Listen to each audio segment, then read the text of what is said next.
할렐루야. 예담교회 주일 예배에 참석하신 여러분 모두를 주님의 귀하신 이름으로 축복하며 환영합니다. 오늘 함께 나누실 말씀은 베드로전서 3장 13절에서 17절까지 말씀을 가지고 고통의 한가운데서 그리스도를 자랑하며 라는 제목으로 말씀을 나누도록 하겠습니다. 자, 인터뷰를 망치더라도 한 명만은 여러분 지금 보시는 분 잘 아시는 빌리 그레엄 목사님입니다.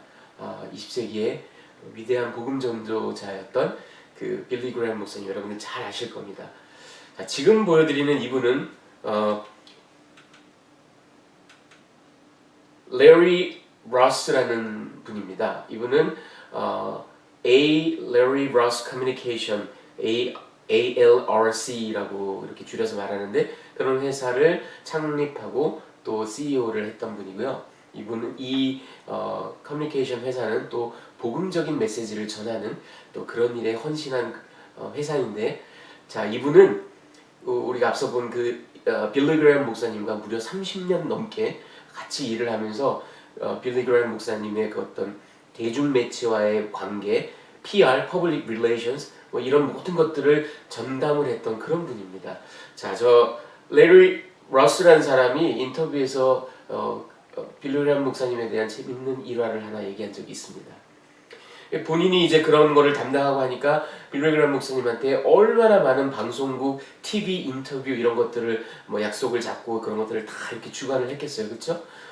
그래서 TV 인터뷰를 하러 이렇게 그레엄 목사님이 가면 다 뭐 조명 이런 거 다 확인하고 마지막으로 언제나 사운드 체크라는 걸 하죠. 자, 뭐 돌아가면서 쭉 사운드 체크 하겠습니다. 여러분들 가운데도 뭐 찬양팀으로 섬긴다든지 아니면 선교지에서 또 어떤 이벤트를 이렇게 담당하셨다든지 하시면 아마 아실 겁니다. 이렇게 쫙 참석하는 사람들이 이렇게 다 돌아가면서 마이크에 자기 소리가 어떻게 나오는지 그 밸런스를 또 조정하고 하는 사운드 체크를 합니다. 여러분 어떻게 하십니까? 저도 뭐 찬양팀을 인도하고 그런 적이 있었는데 보통 마이크 이렇게 딱 켜고 하나 둘 마이크 테스트 뭐 이런 말들을 하죠. 네. 빌리 그레엄 목사님은 초지일관 똑같이 이렇게 한다고 합니다. 자, 마이크 사운드 체크 하겠습니다. 가십시오. 뭐 이렇게 하면은 목사님은 요한복음 3장 16절 하나님이 세상을 이처럼 사랑하사 독생자를 주셨으니 누구든지 저를 믿으면 멸망하지 않고 영생을 얻게 하려 하심이라. 이 말씀을 언제나 하신답니다. 그래서 레리 러스가 나중에 목사님께 물었대요. 아니 왜 목사님은 다른 사람은 하나 둘 마이크 테스트 이런 건데 꼭 그거 하세요? 하고 물어봤답니다. 그랬더니 빌리 그레엄 목사님이 이렇게 얘기했대요. 내가 그날 인터뷰에서 복음을 전하는 것을 실패할지라도 내가 잘 못할지라도 최소한 음향기사 한 사람만큼은 복음의 내용을 확실히 듣게 하기 위해서 그렇게 합니다. 자, 언제나 복음을 전하기를 열망했던 빌리 그레엄 목사님의 그 일화입니다. 자, 여러분 오늘 본문을 보면요, 먼저 13절과 14절에 고난 가운데 선을 행함에 대한 이야기가 나옵니다. 13절을 읽어볼까요? 또 너희가 열심으로 선을 행하면 누가 너희를 해하리요. 근데 여러분 사실 우리가 열심으로 선을 행하는데 믿음에 충실하고 남들에게 선을 베풀고 하는데 우리에게 해가 안 닥치던가요? 오해를 받기도 하고 중상모략을 받기도 하고 억울한 일을 당하기도 하지 않던가요? 그럼 이 말씀과 위배되는 거 아닌가요? 여러분 사도 베드로는 지금 그런 얘기를 하고 있는 게 아닙니다. 이 땅에서 우리가 해를 받을 수 있어요. 이 땅에서 고난 받습니다. 오늘의 텍스트 패시지의 주제가 고난이에요. 하지만 너희가 최후 심판대 앞에 섰을 때, 하나님 앞에 섰을 때 여태까지 너희를 핍박하던 자들, 주권자들, 권력자들 아니면 이웃들 다 그때 너희 앞에 설 텐데, 오늘 하나님 앞에 다 설 텐데 그때 누구도 너희를 해할 수 없다. 왜? 너희는 하나님의 보호하신 그리스도의 그 피로 말미암아 절대로 해함을 받지 않는 그런 안전한 상태에 있다라는 것을 얘기하는 겁니다. 14절 그러나 의를 위하여 고난을 받으면 복이 있는 자니 그들이 두려워하는 것을 두려워하지 말며 근심하지 말고. 이 말씀은 마치 마태복음 5장 10절에 보면 우리 주님께서 산상수훈에 하신 말씀을 그대로 다시 한번 전한 듯합니다. 의를 위하여 박해를 받는 자는 복이 있나니 천국이 그들의 것임이라. 여러분 다 하시는 말씀일 겁니다. 그처럼 의를 위하여 박해, 이 땅에서 고난을 받아요 우리가. 하지만 천국이 그들 것입니다. 그러니 안전하니까 두려워할 이유가 없다라는 겁니다. 근심하지 말라라는 겁니다. 자, 두 번째로 소망의 이유를 증거함. 15절과 16절, 우리 15절을 읽어보면 너희 마음에 그리스도를 주로 삼아 거룩하게 하고 너희 속에 있는 소망에 관한 이유를 묻는 자에게는 대답할 것을 항상 준비하되 온유와 두려움으로 하고. 고난 속에서 언제나 예수 그리스도를 바라보라는 거죠. 그리고 우리의 믿는 바 이 소망의 내용을 누구에게라도 온유와 두려움으로 전하라는 겁니다. 자, 16절 선한 양심을 가지라. 이는 그리스도 안에 있는 너희의 선행을 욕하는 자들로 그 비방하는 일에 부끄러움을 당하게 하려 함이라. 여기서도 마찬가지입니다. 여러분 사도 베드로가 너희가 고난 가운데서도 선을 행해라. 그리고 그 소망의 이유를 밝혀라. 그러면은 너희를 욕하던 자들, 핍박하던 자들이 부끄러움을 당한다. 근데 여러분 여기서 똑같은 이야기입니다. 이 땅에서 우리의 믿음으로 인하여 우리에게 그 박해를 하던 그런 사람들이 꼭 잘못되던가요? 부끄러움을 당하던가요? 세상을 살아가는 동안에는 오히려 더 많은 경우에 그들이 더 승승장구하고 더 명예를 얻고 더 돈도 많이 벌고 더 안락하게 살다 가는 경우가 훨씬 많습니다. 그렇죠? 역시 사도 베드로는 이 땅에서의 삶만을 얘기하는 것이 아닙니다. 결국에는 최후의 심판대 앞에 섰을 때 저들이 부끄러움을 당한다라는 이야기입니다. 여러분 그 앞절에 너희의 그 소망하는 바를, 너희가 갖고 있는 소망을 밝혀라 했는데 우리가 생각하기엔 믿음을 밝혀라, 무엇을 믿는지를 밝혀라 그럴 것 같잖아요. 그런데 베드로는 분명히 소망을 밝히라고 말합니다. 그래서 어떤 신학자는 베드로 사도를 소망의 사도 이렇게 말하기도 합니다. 네, 그 역시 같은 맥락입니다.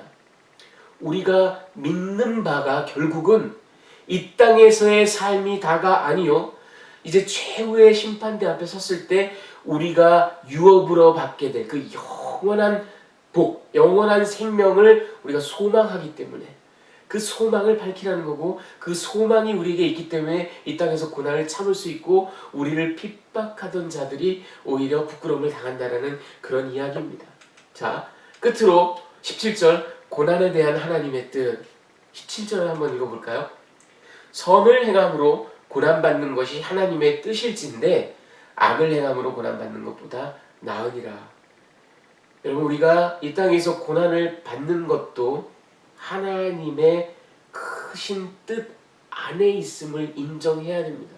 하나님께서 우리를 괴롭히려고 하시는 건 아니지만 어떠한 이유에서든 그가 허용하고 허락하지 않은 고난은 우리에게 임하지 않습니다. 그럼 바꿔 말하면 비록 자녀들이 고난받고 고통받고 아파할지라도 그것이 우리는 이해할 수 없지만 하나님의 그 크신 구원의 계획과 의지 속에는 어떤 분명한 의도와 뜻이 있다라는 것을 우리가 받아들인다면 이 땅에서의 고난을 감내하고 참고 견디는 것이 우리에게 유익이다.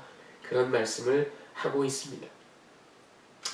자, 여러분 오늘 이 텍스트 패시지를 가지고 제가 여러분들께 두 가지 메시지를 좀 나눠드리기를 원합니다. 그 첫 번째는 인간의 고난, 그 깊은 의미에 대해서 좀 이야기를 해볼까 합니다. 자, 여러분 지금 보시는 분은 칼 샌버그라는 미국의 아주 유명한 탁월한 시인이고 문학가이고 저널리스트이고, 이분은 또 에브라임 링컨 대통령의 그 전기를 써서 그걸로 퓰리처상을 수상한 적도 있고요. 또 시인으로서도 퓰리처상을 수상한 적이 있는 아주 20세기 미국의 그 유명한 탁월한 그런 문학가 중에 한 명입니다. 근데 이분이 아주 짧지만 재미있는 이야기를 하나 했습니다. 들어보십시오. 인생이란 마치 양파와 같다. 한 겹 한 겹 벗기다 보면 필경 울게 마련이다. 여러분 양파 까다가 울어보신 일들이 다들 있을 겁니다. 그래서 제가 재미있게 말을 붙여봤습니다. Peel and whip. 예, 그렇습니다. 인생은 한 겹 한 겹 까다 보면 눈물이 나요. 자, 여러분, 불가에서는 인생을 뭐라고 얘기하죠? 인생은 고해다, 고통의 바다다, 그렇게 얘기를 합니다. 제가 1999년에 미국에 이제 유학을 와서 그 미국 역사를 공부를, 식민지 시대부터 쫙 20세기 까지 이렇게 책을 읽고 공부를 하다가 그 20세기 어떤 역사학자가 쓴 그 미국 이민사에 관한, 이민들의 그 어떤 정착 과정 이런 것들을 쭉 서술한 그런 책을 읽었어요. 그런데 재밌는 걸 하나 발견했습니다. 이 사람이 한국 사람도 아니에요. 이민 역사를 전공한 미국의 역사학자입니다. 근데 코리안 아메리칸, 한국 이민자들에 대한 이야기를 다루는 섹션에서 그 한국의 컬처, 코리안 컬처를 Culture of Han, 한의 역사다, 한의 문화다, 이렇게 얘기를 합니다. 진짜 스펠링도 HAN, 이탈리사이즈 해가지고요. 한의 문화다. 그러면서 그가 얘기합니다. 이 한이란 말은 영어로 도저히 번역이 안 되는 말이다. 이 말은 아주 깊은 어떤 감정적인 어떤 부분, 깊은 페이토스, 아니면은 어떤 후회, 회한, 그리고 체념, 그리고 인생에 대한 깊은 관조, 인생에 대한 깊은 어떤 이해, 이런 것들이 다 농축되어 들어가 있는 말이라서 한 단어로 도저히 표현할 수 없다. 그런데 한국인들은 이 한, 여러분 아시잖아요. 한마는 이 세상 야속한 니마, 한 500년 사전은 우리의 문화에 들어있는 그 한을 얘기합니다. 그리고 같은 책에서 이 사람이 또 멕시칸 아메리칸, 그 치카노라 그래요. 이 멕시칸 아메리칸들의 또 이민사를 얘기하면서 이들의 컬처는 Culture of Mañana. 여러분, 저는 스페니쉬를 안 해서 모르는데 마냐나가 tomorrow, 내일이랍니다. 오늘이 너무 힘드니까, 이 멕시칸들은 오늘이 너무 힘드니까 마냐나, 내일. 저도 멕시칸 형제분들하고 같이 일해본 경험이 있습니다. 막 같이 작업하다가 오케이 마냐나 그리고 가요. 다 정리하고 가요. 네, 마냐나. 여러분, 세상은 한국 문화든 유럽 문화든 멕시코 문화든 동서고금을 막론하고, 아까 보여드린 카를 샌드버그 같은 저널리스트, 문학가든 철학자든 세상의 모든 성인들, 성현들, 모든 문화들이 이구동성으로 하는 말이 있습니다. 인생은 고통이다. 고통의 연속이다. 아픔의 연속이다. 그게 한으로, 마냐나로, 또 여러 가지 말들로 우리에게 남아 있어요. 하지만 여러분, 성경은 우리 인생의 고통, 고난이 죄로 기인한 것임을 타협없이 주장합니다. 창세기서부터 계시록까지 이 모든 고통과 질병과 아픔의 근원에는 하나님을 거역하고 반역한 우리 인간의 죄악이 시작되어서 그것으로 인하여 죄와 고통이 이 땅에 들어왔음을 타협없이 주장합니다. 우리가 이토록 여러분 질병으로, 사랑하는 사람들과의 헤어짐으로, 갈등으로, 심지어는 전쟁으로, 기만, 음란, 이런 것들에 신음하고 고통당하는 것은 다른 이유가 아니라 우리 인생의 가장 본원적인 문제, 죄악 때문이라는 겁니다. 여러분, 우리가 창세기 3장에 나오는 그 타락, 선악과를 따먹은 것, 제가 지난번에도 말씀드린 것처럼 하나님을 왕좌에서 밀어내고 나를 왕좌에 등극시키는 왕권 찬탈, 그것이 곧 우상숭배, 그리고 창세기 바로 4장 다음 장에 나오는 분노, 그 얘기까지 제가 했죠. 왜? 내가 우상이다 보니 나를 감히 offend해 견디지 못하죠. 그 분노에서 모든 인생들의 죄악들이 나오는 것을 어렵지 않게 우리가 식별해 볼 수 있습니다. 여러분, 이 모든 것들을 성경은 종합해서 우리 인생의 가장 큰 문제 가운데 하나인 이 죄악, 그리고 그로 인한 모든 고통을 이야기합니다.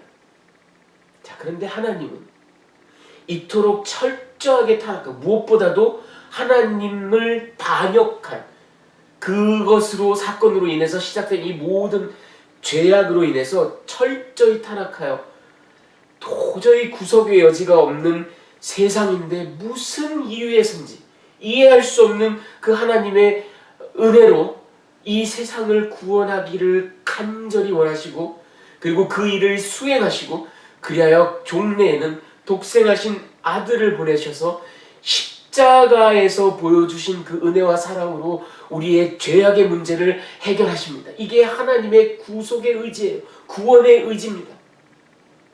자, 그러니 십자가를 통해서 보여주신 하나님의 구원의 의지, 그리고 하나님을 왕좌에서 몰아낸 우리 인생들의, 인간의, 세상의 이 돌이킬 수 없는, 해결되지 않는 타락, 양자는 서로 양립할 수 없는, 사람과 사람으로 치면 왜 옛날부터 불구대천이란 말 쓰죠. 한 하늘을 이고 살 수 없다.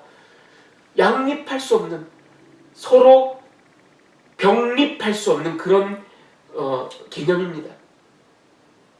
따라서 세상은 본원적으로, 여러분, 하나님을 떠난, 하나님을 거역한 세상은 본원적으로 하나님이 보여주신 은혜의 끝판 십자가를 절대로 순순히 곱게 받아들일 수가 없습니다. 지긋지긋해합니다. 신물나합니다. 아주 역겨워합니다. 경기를 일으킵니다. 아무리 고상한 표현으로 문화를 얘기하고 역사를 얘기하고 이런다 할지라도 궁극적으로는 그 타락한 세상, 그 마인드, 그 심령에는 도저히 이 십자가를 받아들일 수가 없어요. 여러분 지금 보시면 존 맥카서라는 그 LA의 그 그레이스 처치를 이끌고 있는 그런 미국의 유명한 목사님입니다. 이분이 한 이야기를 들어보십시오. 우리는 개인적으로도 교회적으로도 세상 사람들에게 불쾌감을 주고 싶지는 않습니다만 십자가 자체가 주는 그 불쾌함, 세상 사람들이 느끼는 불쾌함과 역겨움을 도저히 감출 길이 없습니다. 그렇습니다, 여러분. 십자가 자체가 세상은 등질 수밖에 없는, 역겨워할 수밖에 없는 스토리입니다. 비슷한 얘기를 2000년 전 사도 바울은 고린도 교인들에게 편지하면서 이렇게 얘기했어요. 십자가의 도가 멸망하는 자들에게는 미련한 것이요. 여러분, 저 미련한다라는 말이 굉장히 강한 용어입니다. 경멸의 대상, 혐오의 대상, 도저히 받아들일 수 없는 것, 그런 말이에요. 십자가라는 것 자체가 멸망하는 세상, 하나님을 반역한 세상의 입장에서는 참을 수 없는 역겨움입니다. 자, 그러니 여러분, 이 베드로전서 편지를 받는 소아시아의 교인들은 그들 주위의 따돌림, 의심, 고소, 사적 린칭, 또 이제 다가올 불과 같은 환난에 직면해 있는 사람들입니다. 저들의 삶이 그 십자가의 도를 따르고 있기 때문에 세상 사람들에게는 베트노아, 도저히 받아들일 수 없는 인간들인 거예요. 여러분, 이게 2000년 전에 끝났다라고 착각하지 마십시오. 여러분, 이런 일이 공산주의 치하에서나 일어나고 선교지 모슬림 지역에서만 일어난다고 착각하지 마십시오. 여러분, 이 땅 미국 땅에서 그런 일이 벌어지고 있다라는 것을 기억하십시오. 여러분, 우리 자녀들이요, 미국에서 학교를 다니는데 우리는 자녀들에게 이렇게 얘기하기를 즐겨합니다. 그렇죠? 예, 안 봐도 뻔해요. 얘들아, 엄마 아빠는 한국에서 그 입시 지옥에서 도시락 2개 싸들고 다니면서 아침부터 밤 11시, 11시까지 지옥 같은 입시를 거치고 말이지. 그리고 남자들은 군대 가서 정말 모진 고생을 하고, 너희들은 이렇게 좋은 땅에서.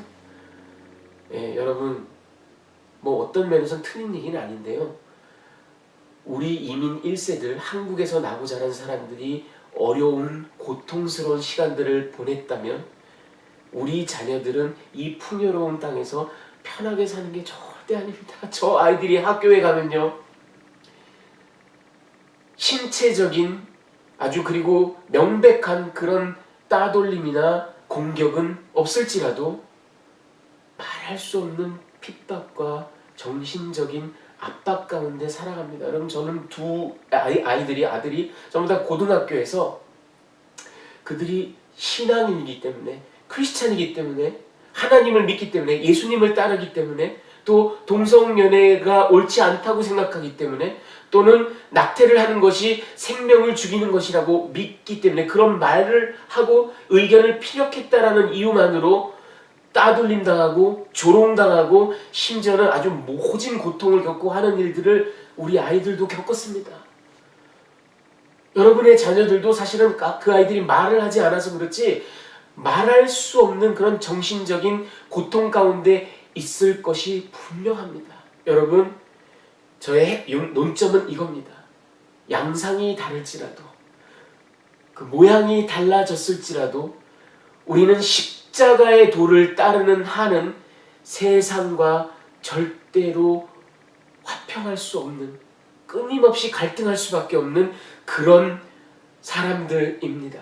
따라서 우리가 이 땅을 살면서 고통을 느끼고 오해를 받고 아픔을 겪는 것은 어떻게 보면 너무나 지극히 당연한, 우리의 삶이 전혀 아픔이 없다면, 믿음으로 인해서 아픔이 없다면, 아무 부족함이나 불편함이 없다면 어쩌면 우리가 믿음 생활을 제대로 하고 있는 게 아닌지도 모릅니다.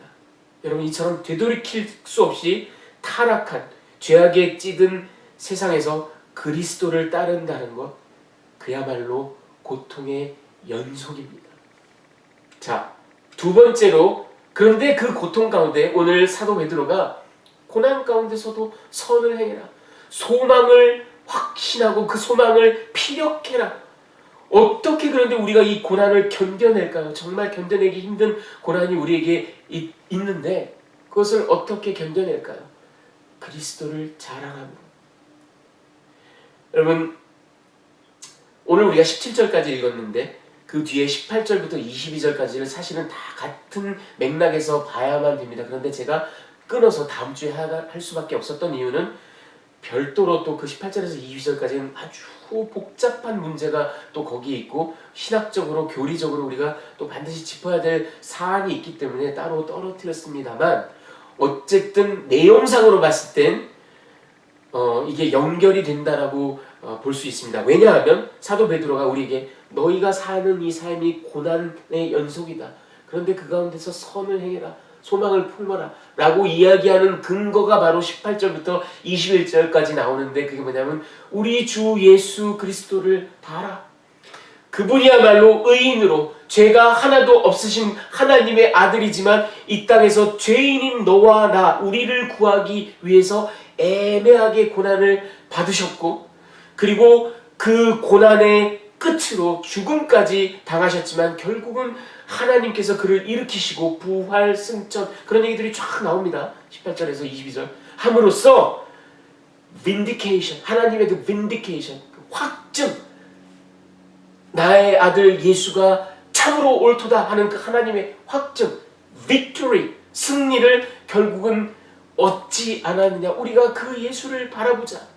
그렇다면 우리도 이 땅에서 고난받지만 종래에는 승리할 것이다 라는 그 소망을 가질 수 있다라는 것, 그리고 그 예수를 바라보면서 우리가 이길 수 있다라는 그런 이야기를 18절부터 21절의 내용에 담고 있기 때문입니다. 자, 그런데 15절에 보세요. 너희 마음에 그리스도를 주로 삼아 거룩하게 하고.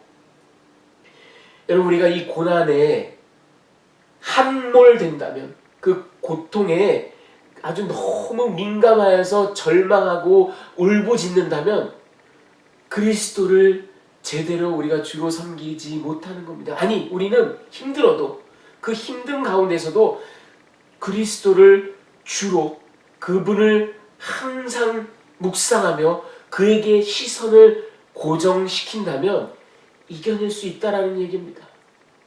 그러면서 실용적인 해답까지 줍니다. 사도 베드로가 뭐냐면, 같은 절이지만 누구에게라도 대답할 것을 항상 준비하여. 여러분, 이걸 항상 준비한다는 건 때를 얻든지 못 얻든지 늘 얘기하고 그리스도를 자랑하고 그리스도께 영광을 돌리라는 얘기입니다. 여러분, 생각해 보세요. 때를 얻든지 못 얻든지 자꾸 그리스도를 얘기하고 그리스도의 아름다움을 얘기하는 사람이 어떻게 그리스도를 잊을 수 있겠습니까? 그리스도를 늘 잊지 않고 생각한다면 그분의 고난과 그분의 승리를 어떻게 생각하지 않을 수 있겠습니까? 그분의 고난과 그분의 승리를 생각한다면 그분을 따르는 나 역시 지금 비록 고통스럽지만 결국 승리한다라는 결론으로 도출될 수밖에 없다라는 겁니다. 여러분, 우리가 예수를 묵상하고 예수의 고난을 생각하고 그분의 승리를 마음에 새기는 것, 이렇게 인식적으로, 지각적으로, 교리적으로 얼마든지 알고 깨닫고 묵상합니다. 물론 당연히 중요한 것이고 그것이 모든 것의 출발점입니다. 하지만 우리 인간은 너무나 부족한 존재고 나의 문제에 너무나 매몰되는 경향이 있기 때문에 그 인식작용만으로, 그 깨달음만으로 부족하다는 거예요. 그래서 라이프 스타일로, 삶의 하나의 습관으로, 삶의 방식, way of life로 입만 열면, 눈만 뜨면, 아까 빌리 그레이엄 목사님 여러분 생각나시죠? 기회만 주어진다면, 그저 예수를 이야기하고 예수를 자랑한다면 아까 말씀드린 그런 연쇄적인 생각의 흐름, 그래서 나 역시 고통스럽지만 견뎌낼 수 있어, 승리할 수 있어 라는 결론으로 우리가 다가갈 수 있다는 이야기를 사도 베드로는 하고 있습니다. 자, 여러분, 지금 보시는 분은 조지 위트필드라는 영국의 아주 위대한 복음 전도자입니다. 동시대에 미국의 조나선 에드워즈와 함께 그 미국의 대각성 Great Awakening 운동의 주도적인 인물이었던 정말 탁월한 설교자, 그런 분입니다. 이분이 한 이야기를 한번 들어보십시오. 이분이 야곱의 사다리라는 그 마지막 고별 설교에서 이런 이야기를 했습니다. 들어보십시오. 하나님께서는 제가 어떤 사람과 15분을 함께 보낸다면 반드시 그가 누구든지 간에 그에게 그리스도를 전하라고 강권하십니다. 도저히 이 강권하신 걸 제가 어길 길이 없습니다. 여러분, 15분이 나에게 주어진다면 그 사람과 같이 동행을 하든지 그 사람과 같이 차를 마시든지 15분이라는 사람과 이 사람과 1대1로 시간을 보낸다면 이건 분명히 하나님께서 나에게 그리스도를 전하라는 그 어떤 강권하십니다. 여러분, 저 탁월한 위대한 복음 전도자도 개인적으로 이거를 자기의 삶의 way of life, 라이프 스타일로 삼았던 겁니다. 자, 그런데 여러분, 저와 여러분의 문제가 뭔지 아십니까? 여러분의 문제만이 아니고요. 저를 포함해서 우리 그리스도인 신자들의 문제가 부끄러운 얘기지만, 가슴 아픈 얘기지만 뭔지 아십니까? 여러분, 마지막으로 낯선 사람에게 복음을 전해본 것, 아니면 마지막으로 지인이라도 내가 저 사람을 전도해야지 기도했던 사람에게 다 앉혀놓고 복음이 이런 겁니다 하고 설명을 해준 게 언제입니까? 여러분, 우리는 이렇게 매일같이 복음을 전하면서 살고 있습니까? 또 여러분, 우리 문제가 뭔지 아십니까? 30년, 40년, 50년을 믿고요, 열심히 믿고 교회에 정말 꼬박꼬박 출석하고 귀한 일을 하고 직분까지 받지만, 이리 오십시오. 제가 당신에게 15분을 드릴 테니까 복음이 무엇인지 정확하게, 적확하게, 명징하게, 명쾌하게 설명해 주십시오 라는 요청을 받았을 때 15분 동안 정확하게 복음의 내용을 또렷하게 전할 수 있는 신자들이 그다지 많지 않습니다. 여러분, 또 우리 문제가 뭔지 아십니까? 오늘날 현대교회에 제가 아주 사모하는 예배의 전통이 하나 있습니다. 저 역시 굉장히 사모하고 아주 기뻐하는 그런 예배의 한 요소입니다. 뭐냐면 때때로 우리가, 여러분, 복음 전도자나 목사나 설교자가 아니더라도요, 회중 가운데 형제님, 자매님들, 어떤 직분을 갖고 있지 않은 그런 분들도, 예를 들어서 성경 공부를 하나 마쳤다, 아니면 단기 선교를 갔다 왔다, 아니면 그 셀리더, 목자 이런 걸로 임명을 받으면서 자신의 회심 이야기, 이런 것들을 예배 중에 5분 또는 10분 이렇게 잘 정리해서 회중들과 함께 나누면서 간증하면서 하나님께 영광 돌려드리고, 그리고 회중들에게 은혜를 끼치는 그런 아주 아름답고 귀한 일들이 오늘날 예배 가운데 어떨 때는요, 그게 너무나 파워풀해서 정말 설교보다도 더 은혜가 될 때가 있고, 막 몇백 명 되는 회중이 눈물을 흘리면서 하나님께 올려드렸던 그 귀한 찬양보다도 더 가슴 깊이 우리에게 그런 은혜를 끼친다라는 건 하나님께서 얼마나 영광 받으시겠어요. 그렇죠? 그렇게 아름다운 예배의 전통이 오늘날 우리에게 있습니다. 그건 참 아름다운 거예요. 그런데 여러분, 제가 문제로 제시하고 싶은 건 이겁니다.